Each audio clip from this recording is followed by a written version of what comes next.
Army act में तरमीम का बिल मंजूर करके फौज की सियासत में खुली मुदाखलत का रास्ता रोका गया है। अब मुमकिन नहीं रहेगा कि इधर कोई रिटायर हो जाए और अगले दिन आईएसआई के साबिक सरबराह जनरल फैज हमीद की तरह अपने घर के लॉन में एक सियासी जमात का इज्तिमा मुनक्किद करके न सिर्फ ये कि अपने सियासी अज़ाइम का ऐलान कर दे बल्कि अपने शागिर्दों को निशान मंजिल से भी रूशनास करा दे। इन ख्यालात का इजहार सीनियर सहाफ़ी और तज्ज़ियाकार डॉक्टर फारूक आदिल ने अपनी एक तहरीर में किया है। वो लिखते हैं कि फौज के रिटायर्ड अफसर और मुलाजमीन हों या सिविल सर्विस के साबिक अफसरान, इन सब पर पाबंदी है कि वो 2 बरस तक ज़राए इब्लाग से गुफ्तगू कर सकते हैं और ना सियासत में हिस्सा ले सकते हैं। तरमीम शुदा एक्ट में पाबंदी की नौयत बुनियादी तौर पर अब भी वही है, लेकिन वो लोग जो हसास ओहदों पर फाइज रहे हैं उन पर अब यही पाबंदी 5 बरस तवील होगी। इस तरमीम का मकसद क्या है? एक सवाल तो यह है, दूसरा एक एतराज है।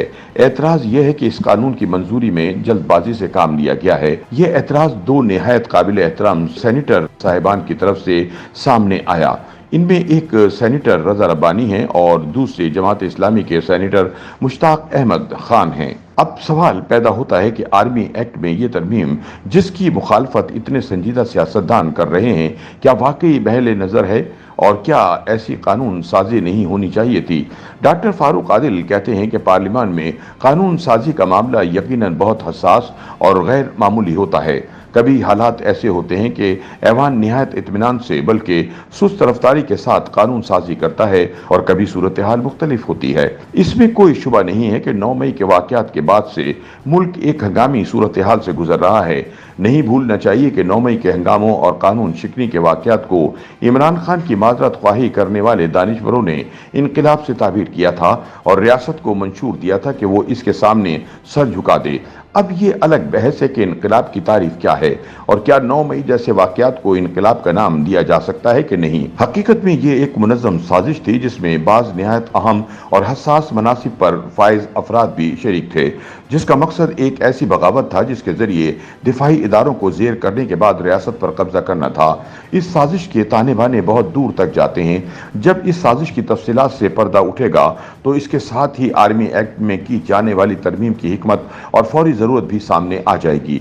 डॉक्टर फारूक आदिल के मुताबिक इस एक्ट में तरमीम का दूसरा मकसद इससे भी ज़्यादा अहम है। सियासत से लाताल्लुक़ हो जाने से मुताल्लिक मुख्तलिफ ज़मानों में जिम्मेदारी संभालने वाली फौजी क़यादत की तरफ से अक्सर ऐलानात आते रहे हैं, लेकिन बाद के हालात ने यह साबित किया कि ये महज ऐलानात ही थे। लेकिन ये पहली बार है कि इस ज़िम्न में निहायत संजीदगी का मुज़ाहरा किया गया है और ऐसी कानून साजी की गई है जिसके नतीजे में हालिया बरसों की तरह खुली मुदाखलत का रास्ता रुक जाएगा और ये भी मुमकिन नहीं रहेगा कि इधर कोई रिटायर हो जाए और अगले दिन अपने घर के लॉन में एक सियासी जमात का इज्तिमा मुनक्किद करके ना सिर्फ ये कि अपने सियासी अज़ाइम का ऐलान कर दे बल्कि अपने शागिर्दों को निशान मंजिल से भी रूशनास करा दे। इस कानून की मंजूरी फौज की तरफ से दरअसल इस अज़म का इजहार है कि जिसका काम उसी को साजे। जिस किसी को कार सियासत में कारगुजारी दिखाने का शौक है, ये काम वो अपने बलबूते पर करे। इदारे की ताकत को वो अपनी कुव्वत बनाने से गुरेज भी करे और इसे ऐसे हालात भी मैसर ना आ सकें जिनकी मदद से वो रियासत को गैर मुस्तहकम कर सके। मुख्तसर अल्फाज में अगर यूं कहेंगे कि ये कानून साजी 9 मई के तकलीफ दे हालात के सबक का नतीजा है तो गलत ना होगा। YouTube पर गूगली न्यूज देखने के लिए youtube.com की सर्च बार में गूगली न्यूज टीवी टाइप करें। गूगली न्यूज के पेज पर सुर्ख रंग के सब्सक्रिप्शन वाले बटन पर क्लिक करना ना भूलिए। YouTube पेज पर अपलोड होने वाली वीडियोस से बाखबर रहने के लिए बेल आइकन पर क्लिक कीजिए। आपको हर नई वीडियो के बारे में नोटिफिकेशन मौसूल हो जाएगा।